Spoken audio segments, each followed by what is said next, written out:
주님의 이름으로 사랑하고 축복합니다. 네, 주님의 이름으로 사랑하고 축복합니다. 네, 예.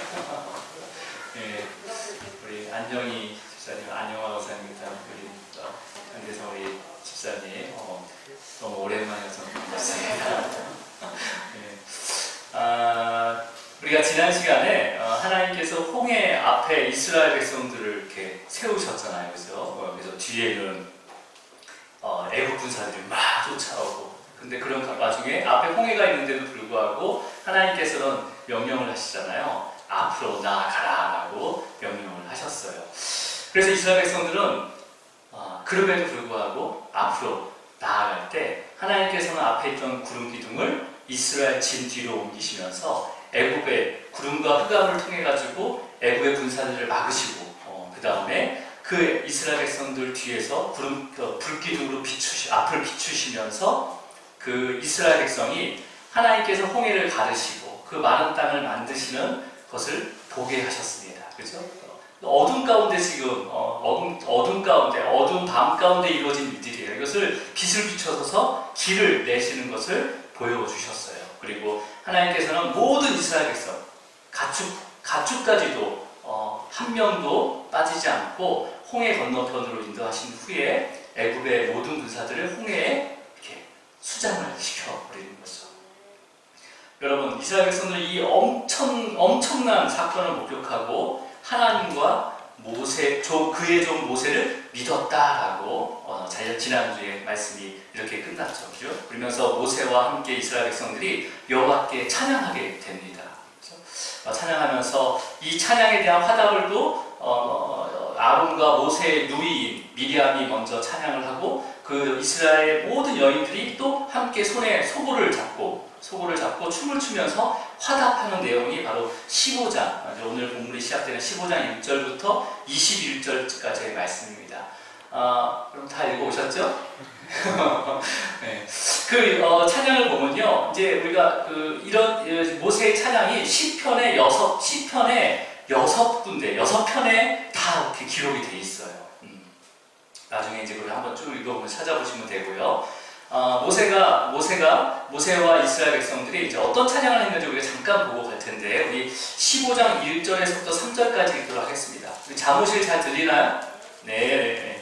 자, 우리 창세기 15장 1절에서부터 3절을 한번 천천히 읽어볼게요. 15장 1절에서 3절 시작. 이때에 모세와 이스라엘 자손이 이 노래로 여호와께 노래하니 일러스되 내가 여호와를 찬송하리니 그는 높고 영화로우시며 말과 그 탄자를 바다에 던지셨으리로다. 여호와는 나의 힘이요 노래시며 나의 구원이시로다. 그는 나의 하나님이시요 내가 그를 찬송할 것이요 내 아버지의 하나님이시니 내가 그를 높이 비로다. 여호와는 용사시니 여호와는 그의 이름이시로다. 네, 이 찬양을 다윗이 시편 118편을 통해서 또 찬양을 했어요. 자, 여러분, 모세는요 어떤 말씀을 들었냐면 하나님한테 너희를 위해서 싸울 것이다 라고 하나님께서 말씀을 하셨어요. 그래서 그 말씀을 기억하면서 정말 하나님께서 싸우신 것을 본 거죠. 그러면서 여호와께서는 용사가 되시고 또 군사를 물리치셨다라면서 여호와의 이름을 찬송하고 있는 거예요. 그러면서 이 일을 통해서요 블레셋 나라와 그 다음에 모압과 가나안 주민들이요 두려워서 낙담하게 된다라고 또 찬양을 하고 있습니다. 그러면서 이제 그 미디안이 모든 여인들과 손에 소고를 잡고 춤을 추면서 이제 화답하면서 찬양하는데, 우리 21절, 15장 21절 읽도록 하겠습니다. 시작. 미디안이 그들에게 화답하여 이르되 너희는 여호와를 찬송하라. 그는 높고 영화로우시며 말과 그 탄자를 바다에 던지셨으리로다 하였더라. 그 홍해 바닷가로 막 밀려오는 그 애굽의 시체를 보면서 두려움도 있지만은 우리가 완전히 해방되었구나, 완전히 이 애굽의 그 사로잡힘에서 벗어났구나 라면서 이 기쁨 가운데 막 찬양을 한 거예요. 그러면서 이런 찬양을 막 소리 높여서 온 이스라엘 백성들이 다 부르게 되는 거죠. 춤을 추면서, 여자들 막 춤을 추면서. 네. 여러분, 이러한 찬양이 우리 안에 있으십니까? 네. 있으십니까? 네. 죄와 사망에 사로잡혔던 우리를 속량시키시고 그 다음에 영원한 생명에 이르게 하신 그 주님의 은혜와 그 사랑을 얼마나 찬양하고 있는지요. 우리가 얼마나 감사하고 사랑하고 있는지 한번 우리가 생각해 보셔야 될 것 같습니다. 여러분, 우리의 삶을 돌아보잖아요. 그러면 찬송보다는 원망이 많습니까? 찬송이 많습니까? 우리 삶을 돌아보면 찬송이 많기를 주님을 축복합니다. 네. 여러분, 주님의 그 부르심을 받은 성도들은요, 왜 오직 주님만을, 어떤 상황 가운데서 주님만을 찬양할 수밖에 없는지를 오늘 본문을 통해서 우리가 함께 묵상하도록 하겠습니다. 이제부터 이스라엘 백성들은요, 광야 같은 인생이 아니라 광야 인생을 살아가게 됩니다. 네. 자, 우리 출애굽기 15장 22절 함께 읽도록 하겠습니다. 22절 시작. 이스라엘이 그동안에 그들이 나와서 수르 광야로 들어가서 거기서 사흘길을 걸었으나 물을 얻지 못하고. 지금 하나님의 그 놀라운 능력을 경험했어요. 홍해 바다를 가르시고 마른 땅을 만드셔서 건너게 하셨단 말이에요, 이스라엘 백성들을. 그러면서 이스라엘 백성들이 모두 찬양했어요. 그러면서 이제 수르 광야로 들어가면서 사흘길을 걸었는데 물이 없는 거죠. 이제 그러다가 어떤 지역에 도착하게 되는데 우리 23절입니다. 23절 시작. 마라에게 이르렀더니 그곳 물이 써서 마시지 못하겠으므로 그 이름을 마라라 하였다.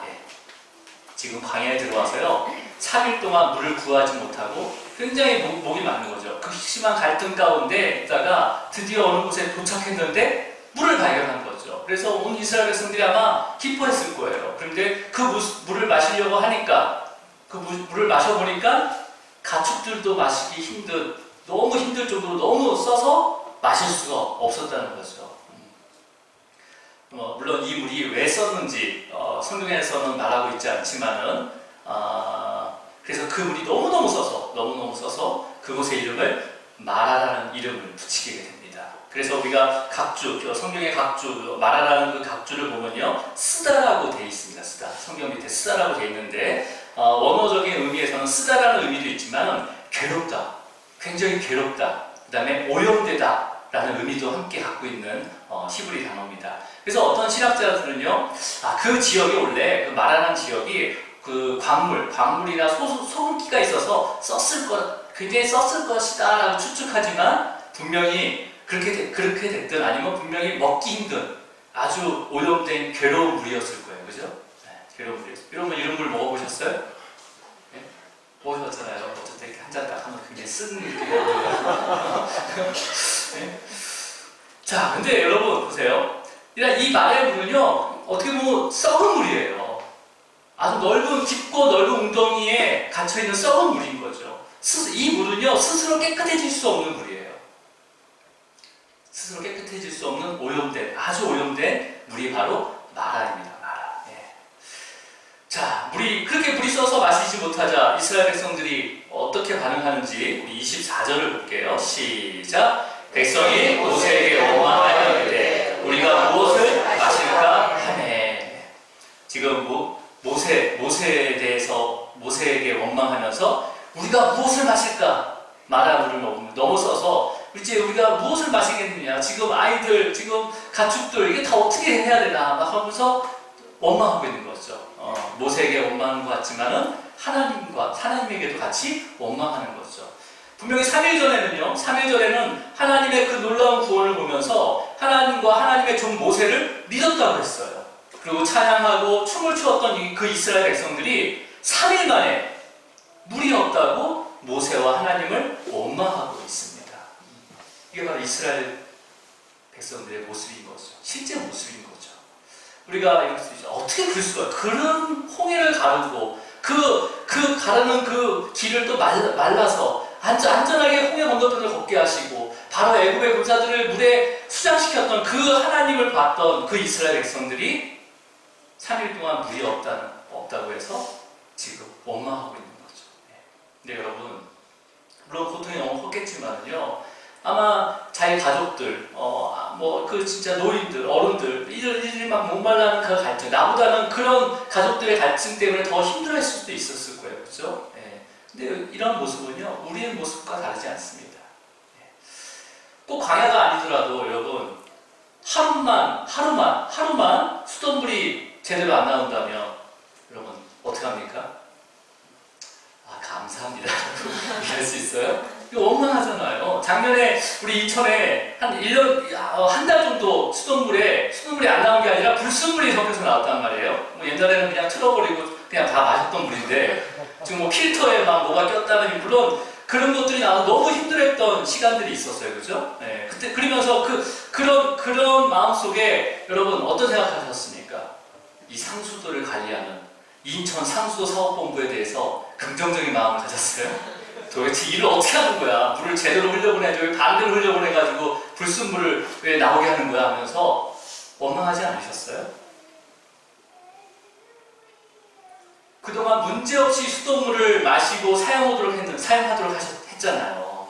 그죠? 네. 근데 그런 수고를 잊어버리고 오히려 조금만 불편하면 원망하게 된다는 거죠, 우리가. 우리의 부패성이에요, 우리 부패성이에요. 그렇다면 이스라엘 백성들이 어떤 원망을 했을까요, 이때? 우리 3일 동안 목이 말라 갈증 가운데 막 목말라 했을 때 막 원망을 했다고 했잖아요. 어떤 원망을 했을 거예요? 아마 이랬을 거예요, 아마. 하나님, 이라고 얘기를 하죠. 부드럽게 얘기하는 게 아니라, 하나님, 놀리는 것도 아니고, 그 홍해를 가르시고, 애국 군대를 홍해에 수장시켜서 고작 인도한 곳이 마실 수 없는 그 쓴물이 있는 이런 마라 같은 곳에 인도하시는 거 너무한 거 아니에요? 네? 정말 하나님 속을 알다가도 모르겠네. 여러분, 인간이 하나님의 속을 알 수가 없습니다. 네. 믿는 거예요. 믿음 만큼 알아지는 거예요. 네. 알 수가 없어요. 여러분, 하나님께서는요, 이스라엘 백성들을 마라의 쓴물 앞으로 인도하신 분명한 이유가 있어요. 하나님 입장에서는요. 근데 이스라엘 백성들 그 이유를 모르는 거죠. 알지 못하는 거죠. 네. 그러니까 그렇다고 여러분, 지금 이 성경 본문에 이스라엘 백성들이 목말라서 갈증돼서 죽었다는 사람이 한 명이라도 있습니까? 없습니까? 없어요. 지금 없어요. 그러니까 조금만 어려움만 되면 원망을 하게 되는 거죠. 여러분, 하나님의 그 뜻을 모른다면 어떻게 해야 되는 거죠? 어떻게 해야 되는 거예요? 네. 원망하지 말고 이곳에 인도한 이유를 알 수 있도록 기도해야 되는 거예요. 기도해야 되는 거예요. 네. 그래서 늘 우리 기도는 호흡처럼 해야 되는 거예요. 여러분, 백성의 원망 가운데 모세는 하나님께 기도하기 시작해요. 부르짖기 시작합니다. 우리 25절을 읽어볼게요. 25절 시작. 모세가 여호와께 부르짖었더니 여호와께서 그에게 한 나무를 지시하시니 그가 그의 던짐에 물이 닳아졌더라. 거기서 여호와께서 그들을 위하여 법도와 율례를 정하시고 그들을 시험하실세. 여러분, 지금 이 한글 성경 그냥 읽으면 이 모세가 이스라엘 백성들의 그 원망을 듣고 하나님께 기도하는 것으로 생각할 수 있지만 히브리 원어에서는요, 이게 순서가 좀 바뀝니다. 이 히브리 원어는요, 뒤에서부터 해석을 해요. 뒤에서부터 해석을 하는데 이게 지금 그러니까 이스라엘 백성들의 원망을 듣고 기도한 것이 아니라 모세는요, 하나님께서 이 마라의 쓴물 앞으로 인도하신 것, 이것을 하나님의 시험이라고 믿고 기도하기 시작한 거예요. 자, 보세요. 어떤 거냐면, 모세는 하나님께서 이스라엘 백성들의 믿음을 테스트하기 위해서 계획적으로, 의도적으로 마라로 인도하신 것을 믿었다는 거예요, 모세는요.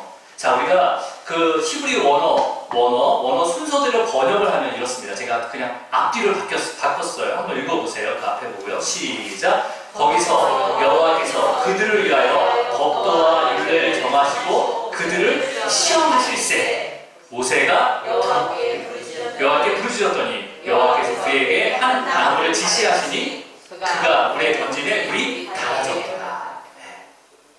그건 뭐예요? 지금 여호와께서 그들을 위해서, 이스라엘 백성들을 위해서 법도와 율례를 정하시고 그들을 시험할세. 이게 시험 뭐예요? 그 법도와 율례를 지키는지 안 지키는지를 테스트하는 거죠. 그죠? 그것을 알고 모세는 그것을 믿고 테스트하는 것들을 믿고 기도하기 시작한 거예요. 그죠?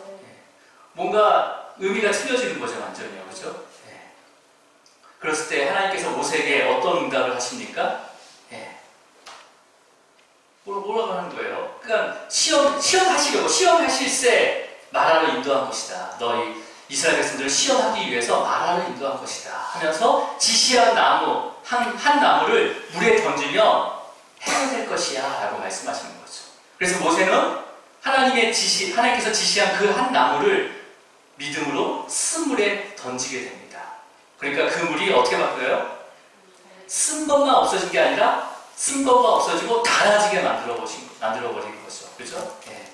그러니까 하나님께서는 무엇을 시험한다고 하셨어요? 우리가 다시 그 앞에 구절 한번 읽을게요. 거기서 시작. 거기서 여호와께서 그들을 위하여 법도와 율례를 정하시고 그들을 시험하실세. 그러니까 하나님께서 정하신, 백성들을 위해서 정하신 그 법도와 율례를 지키는지 시험하시는 거예요. 지금 마라에서요. 근데 이 정하신 법도와 규례가 구체적으로 어떤 것인지 기록되어 있지는 않았지만 하나님의 약속의 말씀입니다. 그 법도와 규례는 하나님의 약속의 말씀이에요. 어떤 말씀하셨어요? 네. 먼저는 너를 절대 떠나지 않을게. 떠나지 않고 낮에는 구름기둥과 밤에는 불기둥으로 너를 떠나지 않고 그 약속의 땅, 가나안 땅으로 반드시 인도하시겠다는 그 약속의 말씀인 거죠. 또 뭐예요? 출애굽하면서 그 출애굽하는 과정 가운데 알게 하신 게 있어요. 어떤 걸 알게 하셨습니까? 어떤 그런 여러 가지 재앙을 통해서 어떤 순간에도 하나님 말씀에 순종하면서 믿고 따라야 할 신은 오직 유일하신 여호와 하나님이다라는 것을 알게 하셨다는 거죠. 그러니까 이 마라의 샘물 앞에 가서도 앞에 인도하신 그 하나님을 보고 믿어야 되는 거죠. 그 믿음을 하나님께서 시험하고 계시는 거예요. 그러니까 광야에서의 첫 번째 테스트, 하나님의 테스트가 뭐가 되는 거예요? 마라의 쓴물이 되는 거죠. 마라의 쓴물. 네.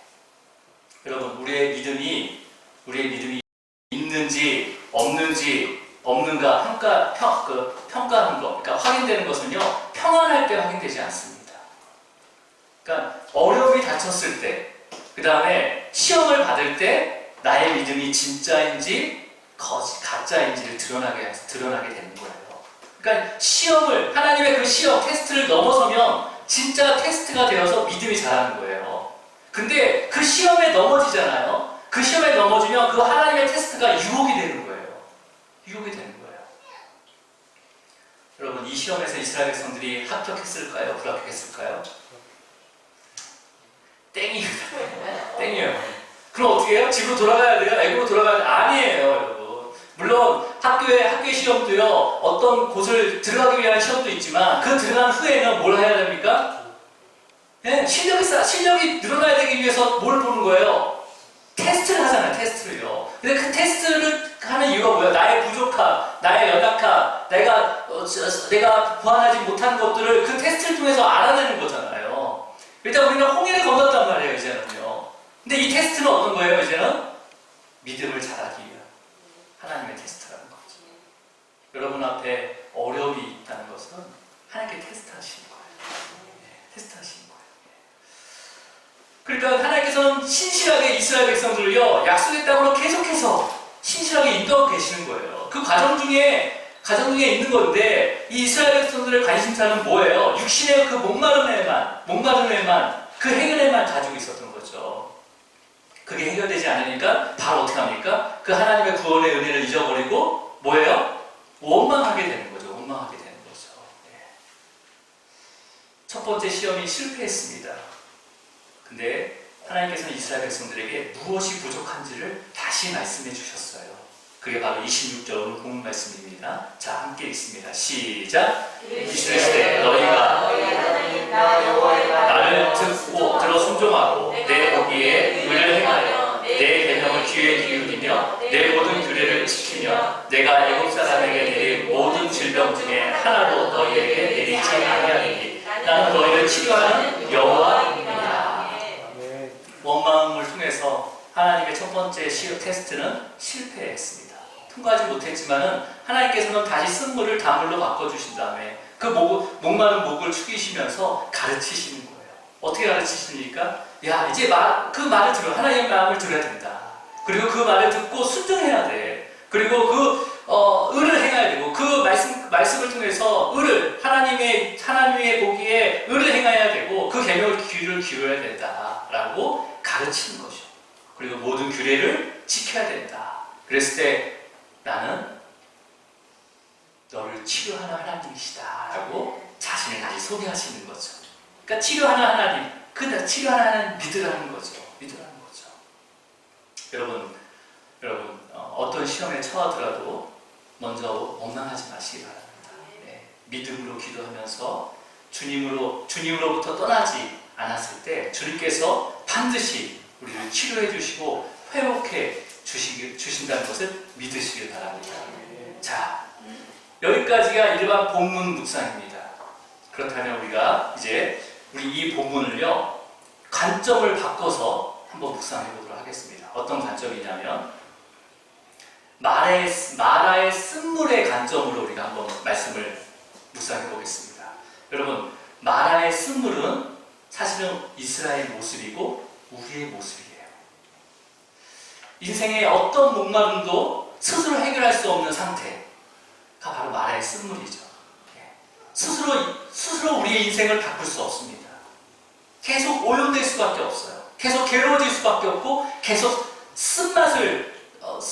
인생의 쓴맛을 아십니까?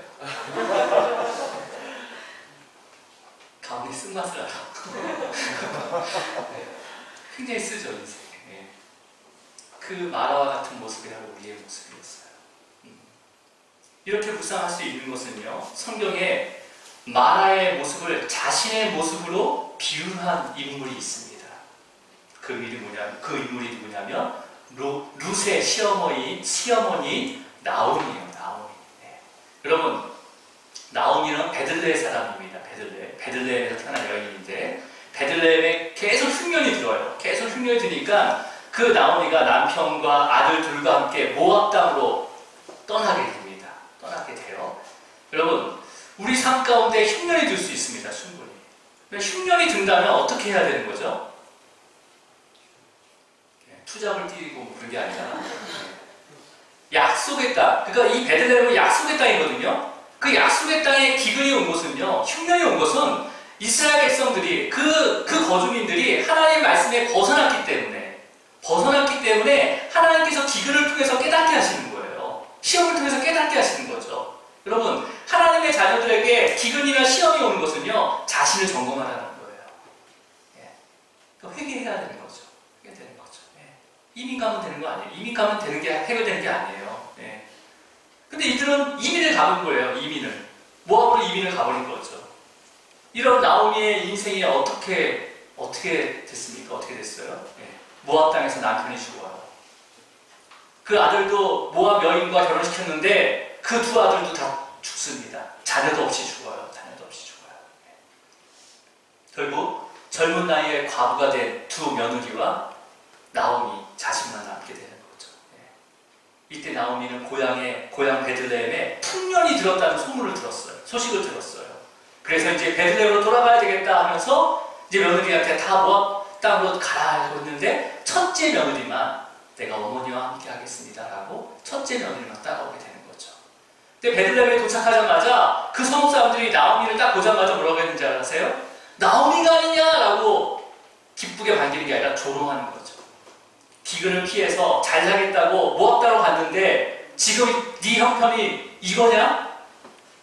너의 모습이 이런 모습이냐 하면서 나오미가 아니냐라고 조롱을 하는 거죠. 나오미가 그들에게 이렇게 대답합니다. 우리 룻기 1장 20절 말씀이에요. 시작. 나오미가 그들에게 이르되 나를 나오미라 부르지 말고 나를 마라라 부르라. 이는 전능자가 나를 심히 괴롭게 하셨습니다. 여러분, 나오미라는 의미가 어떤 의미냐면 즐거움과 기쁨의 의미를 갖고 있습니다. 그 이름에. 그런데 자신의 가족들이 모압으로 가서 그곳에서 남편을 잃고 그 다음에 아들 둘을 잃고 쓰디쓴 그 삶을 살았고 그 다음에 자손도 없이 자손도 없이 그 며느리 룻과 함께 괴로움을 가지고 돌아오게 한 그 하나님을 원망하고 있는 거죠. 하나님을 원망하고 있는 거예요. 그래서 나오미가 나를 말하라고 풀어라라고 그 베들레헴 거민들에게 얘기하는 거죠. 하나님을 탓하고 있는 거죠. 그렇죠? 네. 그러나 하나님께서는요, 다시 돌아온 나오미에게 이방 며느리 그 룻을 통해서 은혜를 베푸시게 됩니다. 은혜를 베푸시게 돼요. 베들레헴에 있는 친족 보아스가 룻을 아내로 맞이하게 되는데, 무엇을 통해서 맞이하게 되냐면 계대결혼, 고엘제도라는 그 규례와 법도를 통해서 룻을 아내로 맞이하게 됩니다.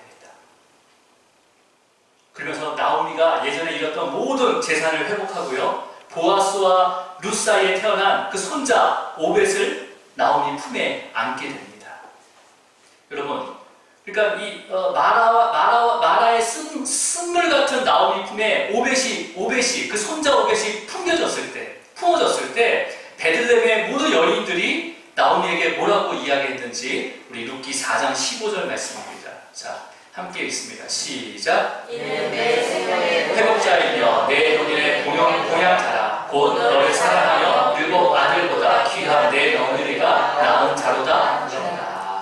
여러분, 약속의 땅을 떠나서 마라와 같은 삶을 살아온 나오미가 다시 그 약속의 땅으로 돌아왔을 때 하나님께서는 그 나오미 품에 오벳을 안겨주셨습니다. 그렇게 안겨줌으로 인해서 진짜 나오미가 돼. 진짜 즐거움을 누리게 된 거죠. 진짜 나오미가 된 거예요. 그죠? 마라라 불렀지만 하나님께서 나오미로 만들어주신 거예요, 다시.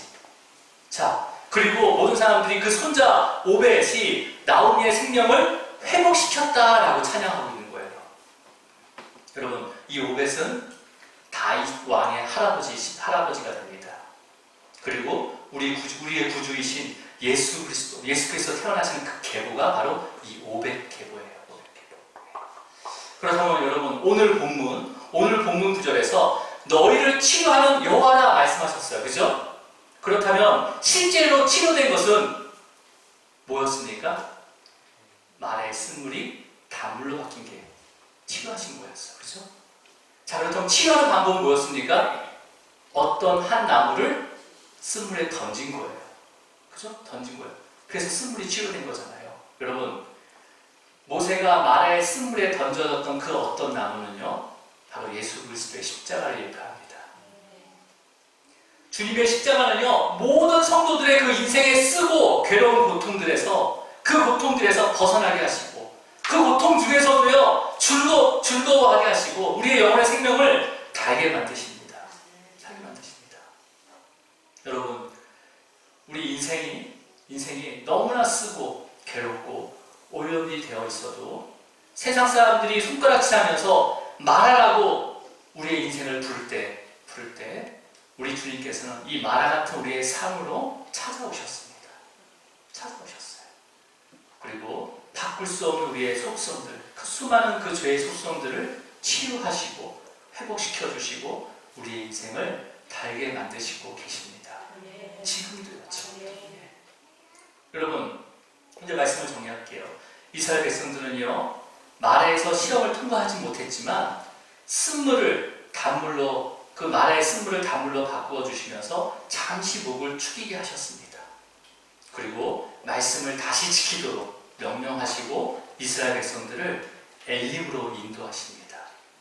여러분, 엘림은요, 마라에서 굉장히 가까운 거리입니다. 근데 그 엘림에는요, 뭐가 있냐면 물샘이 12개가 있어요. 그리고 종려나무가 70그루가 있는 곳입니다. 여러분, 이스라엘 백성들이 시험에 통과하지 못해서 책망을 받을 수 있었지만 하나님께서 위로를 준비하고 계셨어요. 자, 우리 27절을 읽습니다. 우리 성경 27절 시작. 거기에 물샘 12들과 종려나무 70그루가 있는지라. 거기서 그들이 그 물 곁에 장막을 치라. 하나님께는 이스라엘 백성들에게 엘림에서 장막을 치라라고 말씀하세요.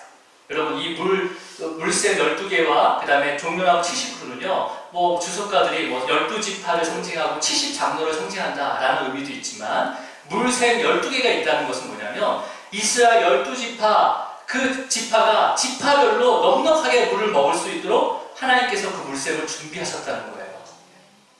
마라의 그 쓴물 그 하나밖에 없었는데, 그게 아니라 하나님께서 더 각 가치마다 풍부하게 먹을 수 있는 물을 준비하고 계셨다는 거예요. 이거를 바라보고 믿음으로 가야 되는데 원망했다는 거죠. 여러분, 종려나무 70그루가 있다는 것은 단지 그 나무만 70그루만 있다는 게 아니라 다른 나무도 굉장히 많았다는 겁니다. 굉장히 많았다. 특히 이 종려나무는요, 식물의 분류과에서 분류하는데 종려나무는 나무가 아닙니다. 그 분류할 때 나무가 아니라 뭐냐면 풀과에 속하는 식물이에요. 저 처음 알았어요. 풀과에 속한 식물이란 말이에요. 그렇기 때문에 물이 풍부한 곳에서는요, 이 종려나무가 15m까지 자란다는 거예요. 그리고 그 종려나무의 열매가 대추처럼 아주 작은 열매가 열게 되는데 그게 대추야자 열매라는 거예요. 근데 그게 한 나무당 70kg에서 150kg 열매를 맺는데요. 그러니까 보통 이제 평균으로 보면 100kg의 열매를 맺는 거죠. 근데 이 대추야자 열매, 저도 안 먹어봤는데, 사과의 당도보다 5배나 높다는 거예요. 무지 달다는 거죠. 그러니까 아마 마라의 쓴물보다 더 단 것이 바로 준비되어 있었어요, 하나님께서. 광야 여정 가운데 엘림 같은 곳은 한 군데도 없습니다. 엘림 같은 곳은 한 군데도 없었어요. 광야예요. 엘림이 유일하게 위로가 가장 많았던 곳이었어요. 거기서 머물게 하지 않았다는 거죠. 또 그 여정을 가게 하셨다는 거죠. 여러분, 하나님의 시험을 통과하지 못했지만 이스라엘 백성들이 그 이스라엘 백성들을 가르치시고 또 엘림으로 인도하시는 그 하나님의 은혜를 기억하시기 바랍니다. 우리 주님께서는요, 우리의 믿음이 자라기를 원하고 계세요. 네. 그래서 그 믿음이 자라기를 원할 때나 아니면 말씀에서 벗어날 때 늘 시험을 주십니다. 시험을 주세요.